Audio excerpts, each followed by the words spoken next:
Bulldozer चलाने के बाद और खुद खरीद करके चलाने के बाद? देखिए, बिल्कुल ऐसे लोग, आपने जहांगीरपुरी का भी एक वीडियो देखा होगा, उसमें कुछ लोग कह रहे हैं जय श्री राम कहना होगा, हिंदुस्तान में रहना होगा, तो जय रौंदने का काम न्यायपालिका बैठा नहीं हुआ। लेकिन ऐसे क्रूर शासक के शासनकाल में सुप्रीम कोर्ट ने उस न्याय को और उस किसान नरसंहार को आपने देखा होगा लखीमपुर, और जिस तरह से के नाम पे क्या इस देश में हनुमान चालीसा पढ़ने के लिए माइक और लाउड स्पीकर, भक्ति के लिए लोग सड़क पे बैठ जा रहे हैं? आखिर क्या दिखाना चाहते हैं इस देश को? देखिएगा, ये कहेंगे कि मुर्गा भी बैन होना चाहिए, क्योंकि आप बताइए, खाने के नाम पे इस देश में लड़ाई हो रही है, खाने पहनने हिजाब लोगों की सहिष्णुता के नाम पे लड़ाई हो रही है इस देश में। क्या मेरी स्वतंत्रता हो? क्या करना चाहते हैं? देश को तोड़ना चाहते हैं। लेकिन गांधी ने रघुपत राघव राजा राम, पति तपावन सीताराम, ईश्वर अल्लाह तेरे नाम, सबको सम्मति दे भगवान। और बुलडोजर की बात आती है तो वहीं पर बुलडोजर लखीमपुर का अभी विधायक है योगेश वर्मा, उन्होंने अपनी स्कॉर्पियो से 2 लोगों को रौंद डाला इसके। लेकिन इन जैसे लोगों के लिए बेरोजगार और महंगाई नहीं है। साध्वी रीतम्भरा हैं, वो कह रहे हैं 4 बच्चे पैदा करें हिंदू और 2 बच्चे को आरएसएस और बीएचपी को सौंप दें। क्या कहेंगे कि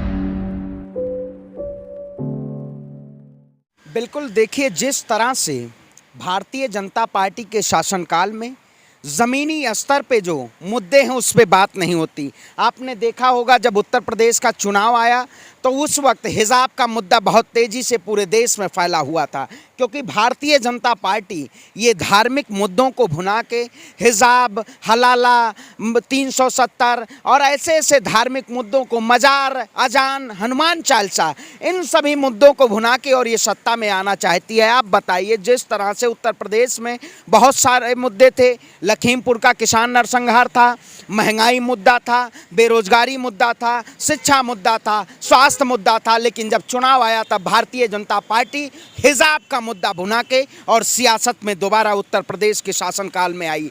आखिर इस देश में जब स्वास्थ्य की बात आती है, शिक्षा की बात आती है, तो लोग लड़ने लगते हैं हलाला पे और मुर्गा पे। जब बताइए, जिस देश का राजा झूठा और पाखंडी हो जाए उस देश का सर्वनाश हो जाता है। आज आपने देखा होगा, धार्मिक मुद्दों पे श्रीलंका का भी वही हाल हुआ। श्रीलंका में डंका बजा, वहाँ सिंहला और तमिलों में जातीय गृह युद्ध हुआ था। जिस तरह से आज हिंदुस्तान में धार्मिक मुद्दों पे मुस्लिम और हिंदू का मुद्दा बचा है पत्रकार महोदय इस देश में, इसके अलावा भी बहुत सारे मुद्दे हैं, लेकिन उस मुद्दों को भुनाया नहीं जाता है। सिर्फ धार्मिक मुद्दों को भुना के जो दिल्ली की हिंसा हुई, ये आखिर कौन लोग हैं जो देश में करौली से, राजस्थान से करौली से हिंसा उठी और मध्य प्रदेश, उसके बाद दिल्ली, ऐसे ऐसे राज्यों में हिंसा, क्योंकि आने वाला चुनाव है और जिस समय चुनाव आ जाता है, कश्मीरी फाइल और हिजाब, ऐसे मुद्दे जो ये केवल अगर मुस्लिम इस देश में ना हो तो शायद भारतीय जनता पार्टी राजनीति भी ना कर पाए। लेकिन हम इन जैसे सत्ताधारियों को, धार्मिक सत्ताधारियों को, इनको सत्ता से उखाड़ फेंकने के लिए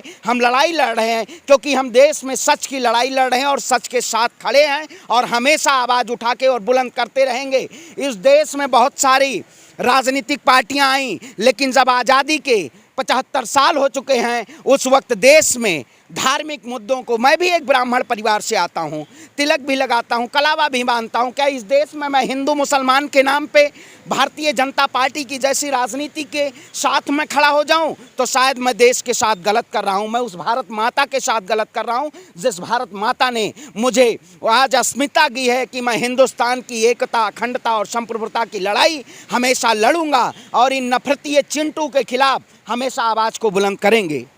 एक कथावाचक हैं पंडित धीरेन्द्र कृष्ण शास्त्री, इनका वीडियो सोशल मीडिया पर वायरल हो रहा है, आपने भी देखा होगा। ये कह रहे हैं कि जो जिनके घरों पर हिंदुओं के फेंका जाता है पत्थर, उनके घरों पर बुलडोज़र चलाना चाहिए और बुलडोज़र मैं खुद खरीदने वाला हूं, अब बुलडोज़र चलेगा। क्या कहेंगे ये बुलडोज़र चलाने को लेकर के, जिस तरीके से हर कोई हिंदू के नाम पर कह रहा है कि अब सीधे सीधे मतलब एक समुदाय विशेष के खिलाफ बुलडोज़र चलाने के बाद और खुद खरीद करके चलाने के बाद? देखिए, बिल्कुल ऐसे लोग, आपने जहांगीरपुरी का भी एक वीडियो देखा होगा, उसमें कुछ लोग कह रहे हैं जय श्री राम कहना होगा, हिंदुस्तान में रहना होगा तो जय श्री राम कहना होगा।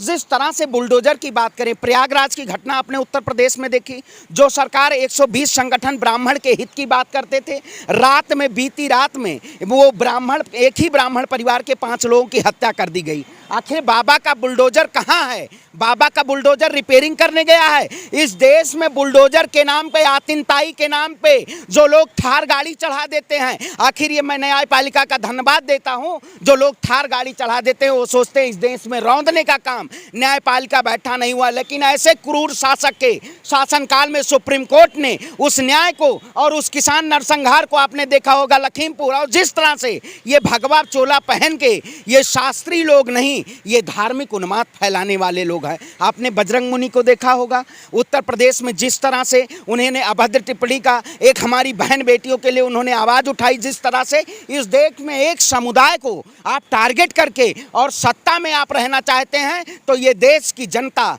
यही है आपको सत्ता में लाई थी। लेकिन आने वाला जो 2024 का चुनाव होगा ये धार्मिक मुद्दों से हट के होगा, क्योंकि धार्मिक मुद्दे अब देश में नहीं चलेंगे। आतिमताइयों की सरकार, क्रूरता सरकार अब नहीं चलेगी। अब इस देश में सांस्कृतिक सौहार्द को बचाने की लड़ाई है। मैं युवाओं से कहना चाहता हूं, क्या इस देश में इतना बड़ा भव्य मंदिर बन रहा है, भारतीय जनता पार्टी कहती है हम राम मंदिर बनवा रहे हैं। अरे राम मंदिर बनवा रहे हैं तो रामनवमी के दिन हमारे देश के युवाओं को राम मंदिर की तरफ जाना चाहिए, आखिर वो मस्जिदों की तरफ क्यों जा रहे हैं? हम बहुसंख्यक हैं, अरे हमें डरने की क्या जरूरत है? आपको ये सत्ताधारी और ये पार्टियां आपको डराने का काम करती हैं। आप बताइए इस देश में कौन डरता है? ये डराए जाते हैं बजरंग दल, बजरंग दल, हिंदू वाहिनी, ऐसे संगठन जो धार्मिक उन्मादी लोग, ये सत्ता के लोभी और सत्ता के नाम पे क्या इस देश में हनुमान चालीसा पढ़ने के लिए माइक और लाउड स्पीकर, भक्ति के लिए लोग सड़क पे बैठ जा रहे हैं? आखिर क्या दिखाना चाहते हैं इस देश को? इस देश को कौन से रास्ते पे ले जाना चाहते हैं?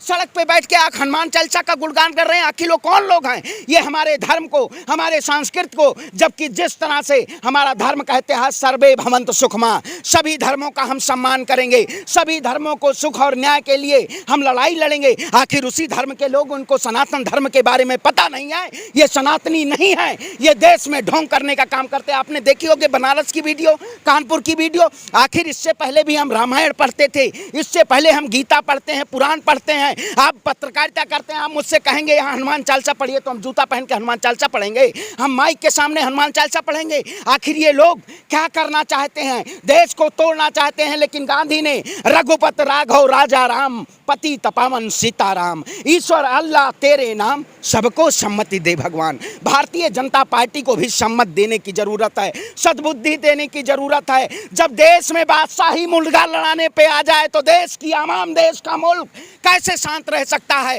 इस देश के प्रधानमंत्री ही चाहते हैं कि देश में केवल धार्मिक मुद्दों की बात हो, लेकिन अब धर्म की लड़ाई में, जिस तरह से महाभारत में हिंदू मुसलमान नहीं लड़ा था, महाभारत में हिंदू हिंदू में, धर्म और धर्म अधर्म की लड़ाई थी, तो हम लोग धर्म के साथ खड़े हैं और इस लड़ाई को जीतने का काम करेंगे। आप कह रहे हैं कि जिस तरीके से नफरती बयान चल रहे हैं और तमाम चीज़ें हो रही हैं, और बुलडोज़र की बात आती है तो वहीं पर बुलडोज़र लखीमपुर का अभी विधायक है योगेश वर्मा, उन्होंने अपनी स्कॉर्पियो से 2 लोगों को रौंद डाला। इसके इत्तेफाक देखिए लखीमपुर में आशीष मिश्रा को जमानत मिल गई थी, गृह राज्य मंत्री के बेटे, और उसके बाद आज जमानत रद्द हो गई है। लेकिन क्या इन लोगों के ऊपर कभी बुलडोज़र चलेगा, आपको लगता है? बिल्कुल, मैं कहता हूं, आपने देखा होगा जिस तरह से अगर बुलडोजर बाबा का जाता है सरकारों का, आप देखिए ऐसे इस देश में बुलडोजर मामा, बुलडोजर बाबा, बुलडोजर भैया, इस देश में क्या बुलडोजर से सियासत करेगी? गरीबों और निर्दोषों के ऊपर बुलडोजर। आपने गाजियाबाद में देखा होगा कितनी गरीब मकानों के घरों पे बुलडोजर चला, लेकिन वो भाजपा के विधायक, वो टेनी और वो बजरंग मुनि, ऐसे जैसे लोग जो सत्ता में बैठ के और सत्ता के नाम पे ढोंग करते हैं, आखिर उनके घर पे बुलडोजर कैसे जाएगा और कब जाएगा? ये बाबा जी से सवाल है, ये देश के प्रधानमंत्री के सवाल है। इस देश में कार्यपालिका, न्यायिका, विधायिका और पत्रकारिता को इन्होंने अपने अधीनस्थ करते, और देश के, मैं आप जैसे पत्रकारों को सलाम करता हूं कि जनता की आवाज को आज उठाते हैं, नहीं हमें गुलाम बना दिया जाता। लेकिन हम इस देश में जैसे ये बुलडोजर की सरकार, पहले तो बुलडोजर किस काम आता है आप जानते थे? किसी निर्माण में काम आता था, लेकिन जब से बाबा जी की सरकार आई है ये निर्माण को ध्वस्त करने में काम आता है। तो ये लोग नफरती लोग हैं, ये ध्वस्त करना चाहते हैं, ये देश को तोड़ना चाहते हैं। एक तरफ लोग खंड खंड भारत करने की बात करते हैं जो धार्मिक उन्माद फैलाते, और एक तरफ नागपुर में बैठी हुई एक अफीम जो RSS की अफीम है, वो कहती है हम 15 साल में अखंड भारत बना देंगे। अरे आप अखंड भारत कैसे बना देंगे? बनाएंगे। आप खंड खंड करने के लिए आप तैयार हो रहे हैं। इस देश में अखंड भारत नहीं बनाएंगे। आप पहले हिंदू मुसलमान लड़ाएंगे, उसके बाद हिंदुओं में आप खंडित करने का काम करेंगे। ये सरकार सत्ता में आने के लिए कुछ भी कर सकती है। आने वाला 4 राज्यों का दुखाव है। अभी देखिएगा, ये कहेंगे कि मुर्गा भी बैन होना चाहिए, क्योंकि आप बताइए, खाने के नाम पे इस देश में लड़ाई हो रही है। खाने, पहनने, हिजाब, लोगों की सहिष्णुता के नाम पे लड़ाई हो रही है। इस देश में क्या मेरी स्वतंत्रता, अभिव्यक्ति की स्वतंत्रता, राइट टू स्पीच, हम बोल सकते हैं, कुछ भी खा सकते हैं, कुछ भी कह सकते हैं, लेकिन इस देश में मानवता को शर्मसार कर दिया गया। इस देश में कोई भी मुद्दों को नदारद करते, सिर्फ केवल रामायण का मुद्दा बचा हुआ है। अभी इस देश में रामायण आप पढ़िए और देश में इतिहास की किताब मत पढ़िए। सरकार से सवाल मत पूछिए। मैं युवाओं से कहता हूं, इस सरकार से सवाल पूछिए, क्योंकि ये सरकार आपको शिक्षा नहीं देगी, आपको स्वास्थ्य रोजगार नहीं देगी, लेकिन आपको 200 रुपए देके किसी मस्जिद पे झंडा फहरवाने का काम करेगी। अरे मैं क्या कहा, आप लोग अपने बच्चों को क्या तालीम देना चाहते हैं? अपने बच्चों को क्या ज्ञान देना चाहते हैं? आखिर इस देश का युवा किस तरफ जा रहा है? सबसे ज्यादा बेरोजगारी दर हो गई है। श्रीलंका का अर्थव्यवस्था में हालत चरमराया हुआ है। अरे मैं कहता हूं, कुछ लोग कहते हैं कि मैं प्रधानमंत्री में शेर पालूंगा, मैं 500 रुपए डीजल ले लूंगा। इससे पहले भी श्रीलंका में कुछ लोग कहते थे कि मैं राजपक्षे को ही वोट दूंगा, राजपक्षे ही हमारे देश के राष्ट्रपति होंगे। लेकिन आज श्रीलंका का क्या हाल है, उसी हाल से ये भारत का हाल करने वाले हैं। लेकिन मैं कह देना चाहता हूं, आप लोग अभी भी समझिए, क्योंकि सच के साथ खड़ा होना पड़ता है, लड़ना पड़ता है। सच कभी आपको बुलाता नहीं है। एक साथ होते इस नफरती लोगों के खिलाफ आवाज उठाइए। और हमारा जो देश 2014 से पहले भारत एकता, अखंडता और संप्रभुता, हिंदू मुसलमान सब एक दूसरे के पास इफ्तारी करते थे, रामनवमी में जाते थे, फूलों की वर्षा करते थे। ऐसा भारत चाहिए हमें, खंड खंड भारत नहीं चाहिए। हम इस लड़ाई को लड़ने का काम करेंगे। एक अंतिम सवाल है कि आप कह रहे हैं बेरोजगारी है, महंगाई है, लेकिन इन जैसे लोगों के लिए बेरोजगार और महंगाई नहीं है। साध्वी रीतम्भरा हैं, वो कह रहे हैं 4 बच्चे पैदा करें हिंदू और 2 बच्चे को आरएसएस और बीएचपी को सौंप दें।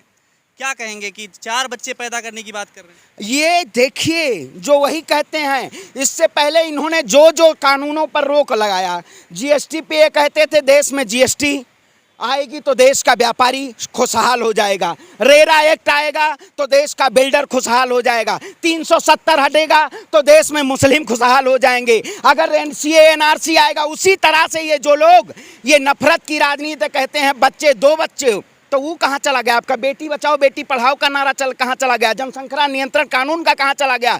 तो ये आपको उलझाना चाहते हैं। कभी कहेंगे आप 2 बच्चे पैदा करिए, कभी कहेंगे आप 4 बच्चे पैदा करिए, कभी कहेंगे आप पैदा ही मत करिए। बच्चों को जरूरत ही नहीं है इस देश में, क्योंकि इनको आज कोई नेता और मंत्री और विधायक का बेटा आप देखे होंगे कोई उसमें घटना में कुछ भी शोभा यात्रा में जाता हो या वो उसके द्वारा होता होगा, सम्मिलित होता होगा? नहीं होता है, क्योंकि ये आपको केवल शिक्षा ना देके गुमराह करना चाहते हैं। लेकिन इन जैसे रीतम्भरा जी को, इनसे मैं कह देना चाहता हूँ, इस देश में अजान भी लाउड स्पीकर बजेगा और हम रामायण और जो श्रीमद् भागवत है वो भी लाउड स्पीकर के बजाएंगे। और राज ठाकरे की जी का आपने बयान देखा होगा कि कह रहे 3 मई तक अजान बंद होना चाहिए। अरे इस देश को ये क्या बनाना चाहते हैं, जिसकी मैं कह जाकी रही भावना जैसी, प्रभु मूरत देखी तिन तैसी। भगवान श्री राम और बजरंग बली